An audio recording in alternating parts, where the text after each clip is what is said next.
Il y a de cela bien des années, tout en haut de ces murailles de la jungle urbaine de Québec, au Canada, vivait une des plus grandes colonies de punks d'Amérique.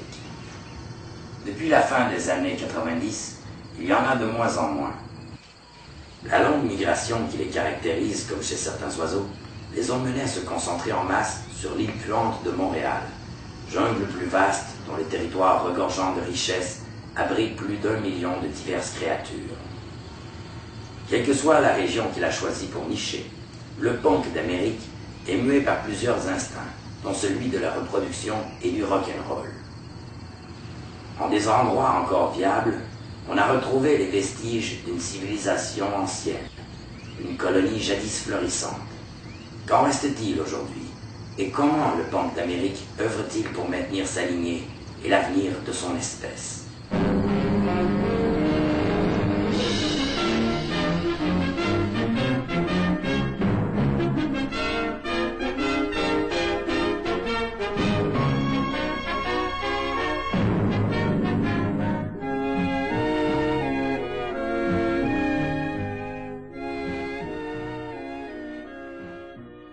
Beaucoup de chercheurs ont tenté d'élucider le comportement du punk d'Amérique. L'animal semble curieux et s'approche. Cette fois-ci, de la nourriture est utilisée comme appât pour attirer la bête. Satisfait des victuailles nouvellement trouvées, celui-ci s'en empare aussitôt. L'expérience est un échec. OK, mais mettons que tu marches dans la rue tard le soir, là, que tu croises un animal qui te fait vraiment peur, quelque chose que tu veux pas voir. T'as le choix entre un robineux sous avec son 26 onces, un moteur avec un pad et une moustache, et un punk avec son squeegee. Lequel entre les trois qui te ferait plus peur? Le punk. Le punk? Le punk. Le punk? Ouais, le punk. Durant des siècles, il y eut les tragiques histoires de démons noirs. Elles parlent d'un monstre assoiffé de sang, traquant impitoyablement son ennemi, lui arrachant membre après membre. Une brute au pouvoir terrifiant et à l'insatiable appétit.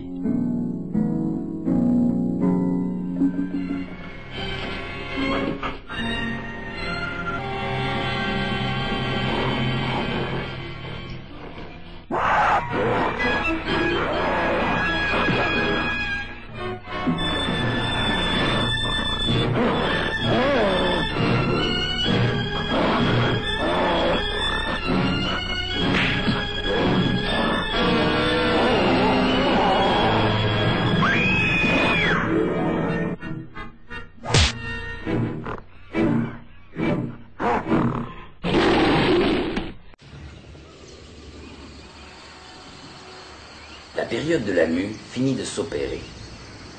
Le punk est désormais prêt à se débarrasser de sa peau d'hiver pour faire place à ses nouvelles écailles qui reluiront au soleil durant tout l'été.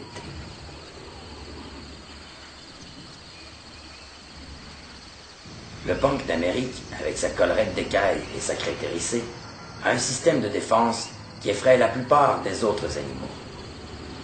D'un système organique plus perfectionné que ses cousins ovipares, les écailles du punk d'Amérique, plus particulièrement, servent de régulateurs thermiques.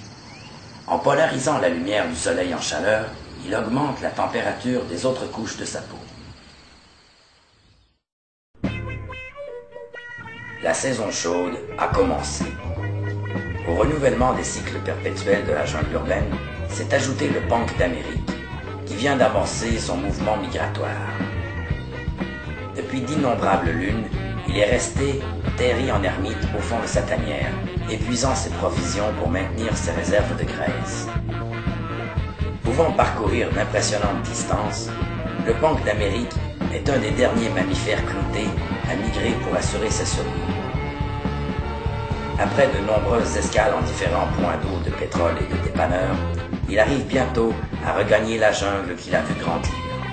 Il revient à la recherche de squats et de lieux décrépits à investir en tant que nouveau-né. La jungle de la ville canadienne l'amène en des endroits qui lui assureront nourriture, chasse et aventure. Ce long périple lui est nécessaire afin de se rendre rejoindre ses semblables qui, comme lui, ont migré depuis le début de la saison. Avec les années, les espèces différentes de punks se sont raréfiées et seuls restent encore aujourd'hui quelques survivants. En Amérique, on compte encore plusieurs de leurs colonies qui s'étendent le long des côtes est et ouest du continent. Principalement regroupés en meutes de plusieurs individus, il n'est pas rare de voir certains spécimens plus solitaires. Le punk d'Amérique doit user de patience et de goût. La faune de la jungle urbaine aura tôt fait de lui fournir une proie.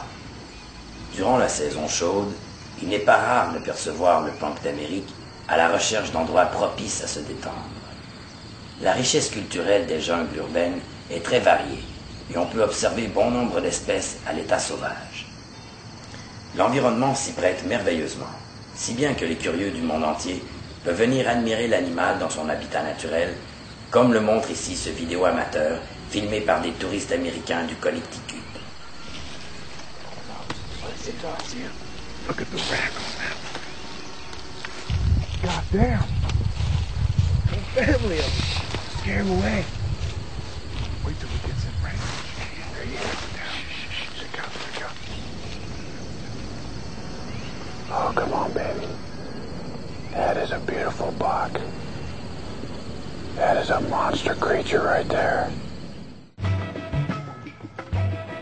L'arrivée du printemps annonce la saison des amours et de l'accouplement.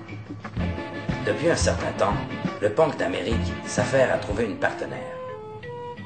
Usant de plusieurs manœuvres de séduction pour parvenir à ses fins, le punk d'Amérique ne lésine pas devant la femelle pour lui témoigner son intérêt.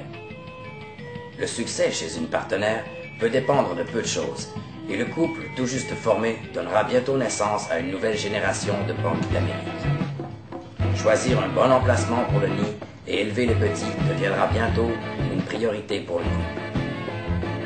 Pour l'instant, la survie de l'espèce semble se définir entre la reproduction, l'alcool et l'instinct du rock'n'roll, éléments majeurs faisant du punk d'Amérique l'animal de mythe et de légende, un être qui ne cessera jamais de nous surprendre et de nous fasciner.